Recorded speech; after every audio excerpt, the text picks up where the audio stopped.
Livro Fonte Viva, Espírito Emmanuel, Psicografia, Francisco Cândido Xavier, capítulo 35. Estendamos o bem. Não te deixes vencer pelo mal, mas vence o mal com o bem.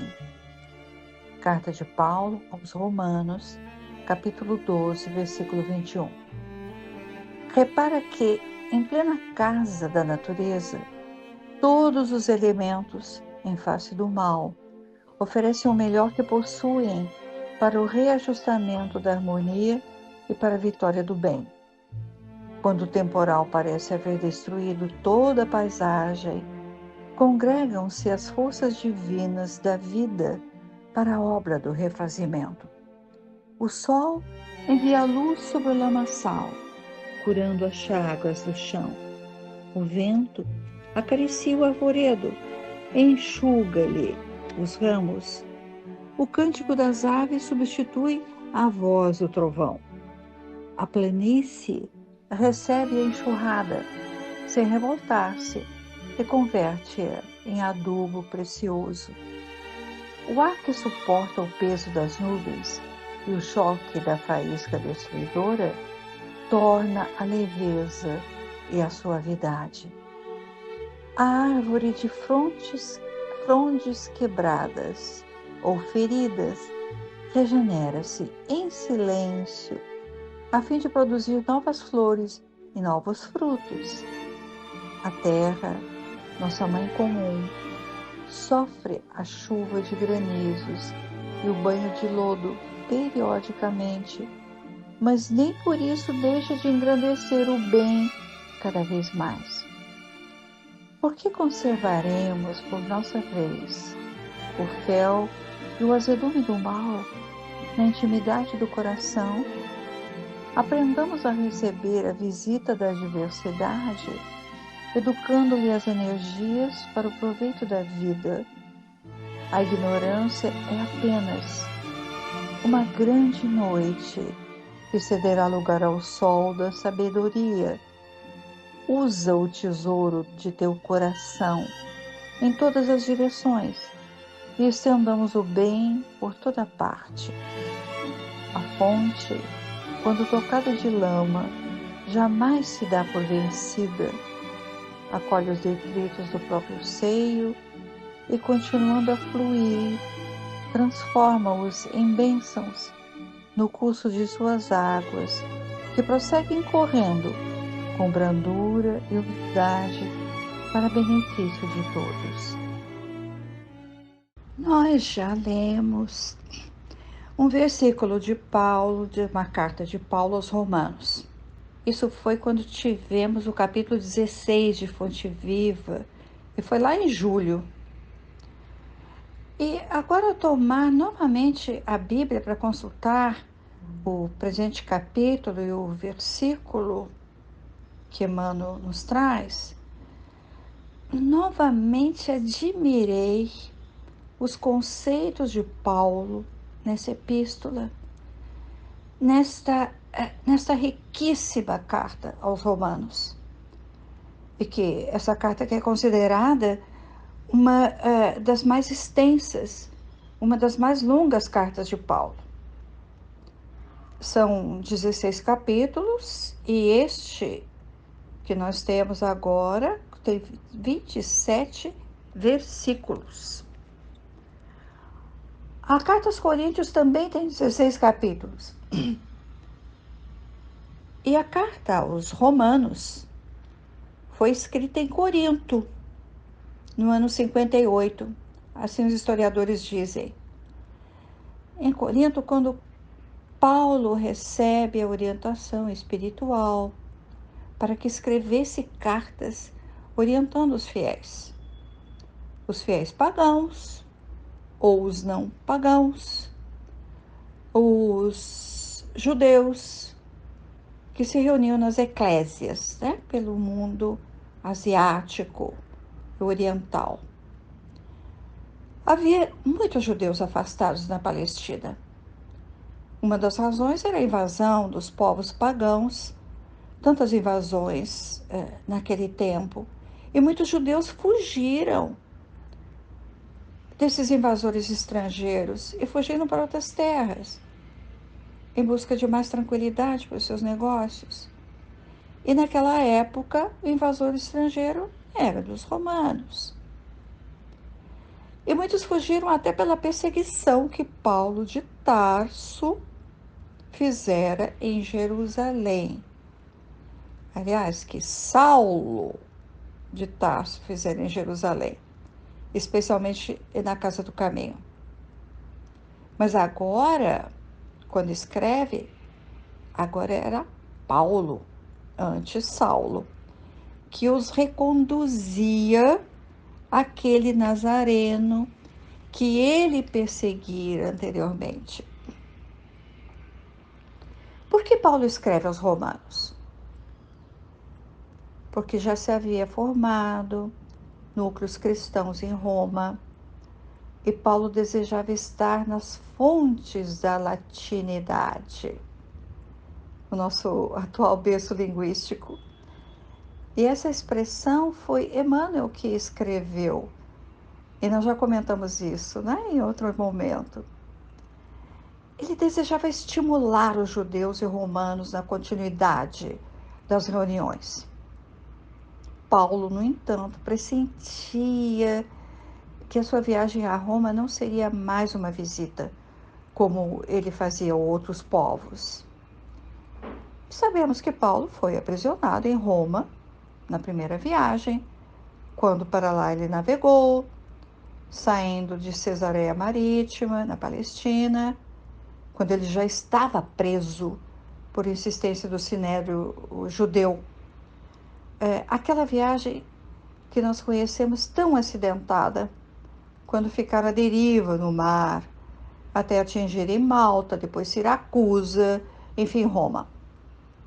Bem, na semana passada, comentamos que a tradução utilizada por Emmanuel, segundo as informações dos que assim estudam, a tradução é de João Ferreira de Almeida. E agora, neste versículo, consultando João Ferreira de Almeida, encontrei uma pequena diferença na epígrafe mencionada por Emmanuel e a tradução que temos em referência. Alguns poderão pensar, e eu sei, com razão, mas é um pequeno detalhe. Mas como eu observei na pesquisa de agora, e havia mencionado anteriormente a conjugação de João Ferreira de Almeida e Emmanuel, falo a tradução dos dois. Não te deixes vencer do mal, mas vencer o mal com o bem. Isso foi João Ferreira de Almeida. Emmanuel, não te deixes vencer pelo mal, mas vence o mal com o bem. Fica mais claro para nós? Pelo mal? Parece que sim. Este capítulo 12 da carta aos Romanos é uma preciosidade. Nela, o Paulo desenvolve todo o sentido de amor, de humildade, beneficência com que ele assimilou em suas reflexões. Conheçamos as comparações de Paulo nessa carta. Por exemplo, ele escreve assim: porque assim como em um corpo temos muitos membros, e nem todos os membros têm a mesma operação. Assim, nós, que somos muitos, somos um só corpo em Cristo, mas individualmente somos membros uns dos outros. E Paulo continua esclarecendo que todos temos diferentes dons. E a gente pode pensar assim: bom, nós dizemos como membros no corpo que tem diferentes funções Também temos diferentes dons. E Paulo continua a exemplificação dos dons: dom da profecia, dom de profetizar, de ministrar, de ensinar, exortar, e que cada um exercite o seu dom com misericórdia e alegria. Emmanuel, no texto que temos, parece ecoar a carta de Paulo, quando Emmanuel escreve: usa o tesouro de teu amor em todas as direções, e estendamos o bem por toda parte, já que individualmente somos membros uns dos outros. Como? A mão que trabalha o alimento, as pernas que percorrem as distâncias em socorro amigo, o nosso aparelho fonador que ajuda a ensinar, a exortar, como disse Paulo. E a carta continua: o amor seja não fingido.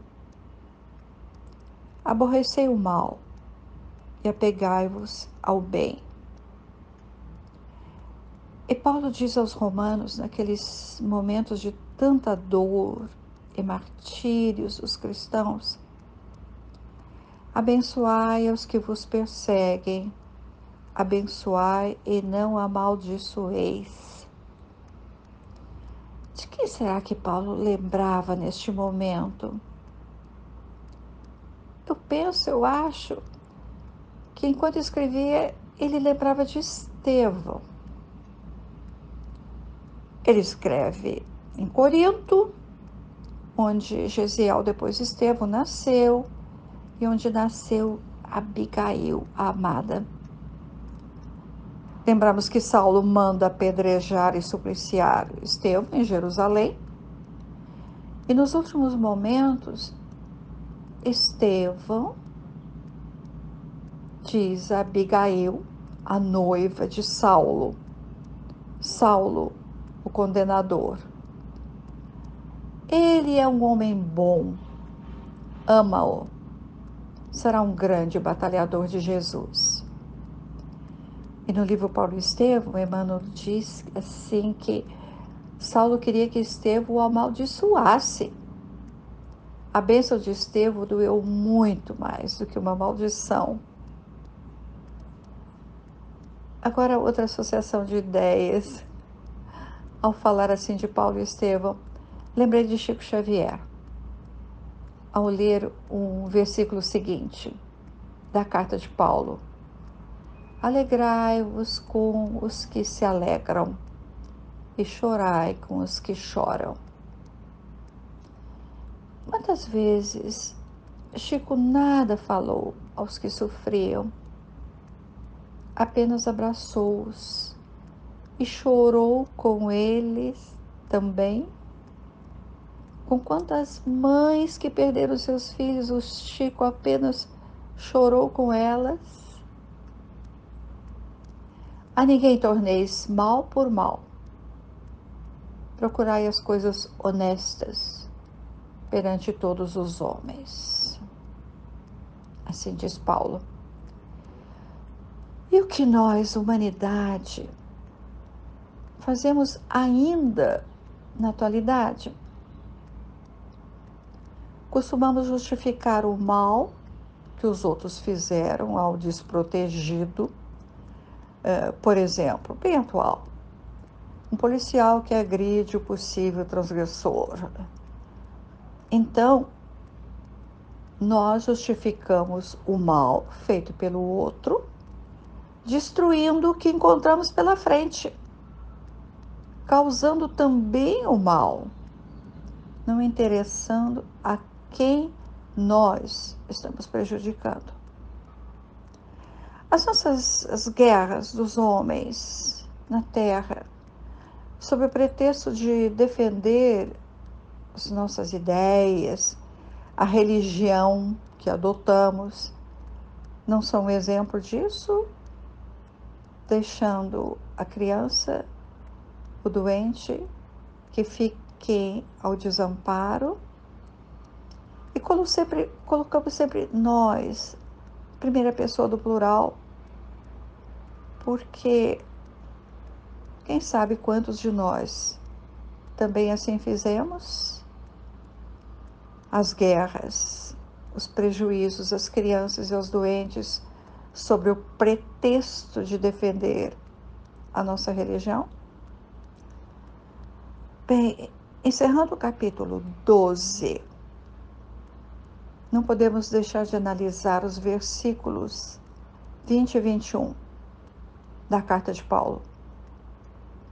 Portanto, se o teu inimigo tiver fome, dá-lhe de comer.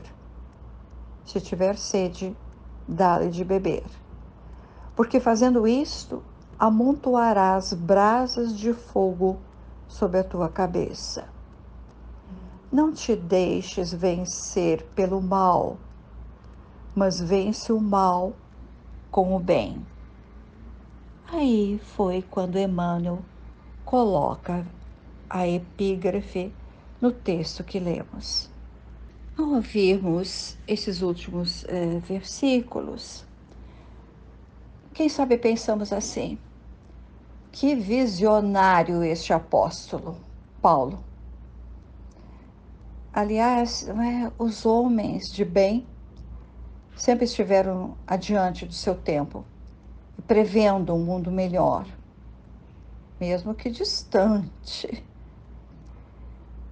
Jesus já falava há 2000 anos: bem-aventurados sereis quando...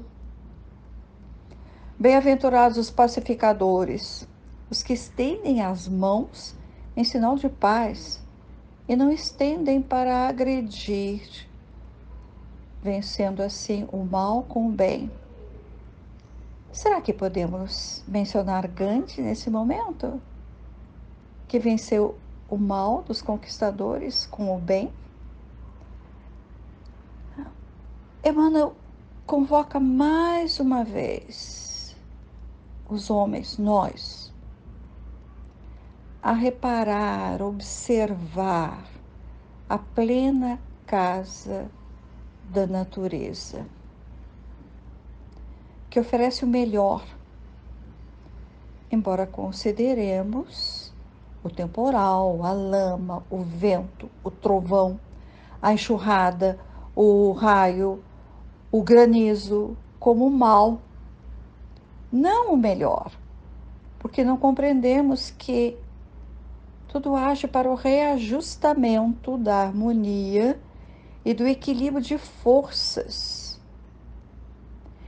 Eu lembro que quando o reajustamento doloroso aparece depois para nós, como é que nós reagimos ao reajustamento? Mas a natureza, o sol envia luz, o vento enxuga os ramos depois da chuvarada, e poeticamente Emmanuel ainda diz: o cântico das aves substitui a voz do trovão, o raio dá lugar ao ar mais leve e suave. E a ignorância nossa, como humanidade, é apenas uma grande noite que cederá lugar ao sol da sabedoria. Assim, Emmanuel nos consola ao final desse texto. Vamos assim, consolados, esperando pelo tempo que virá, melhor para a humanidade,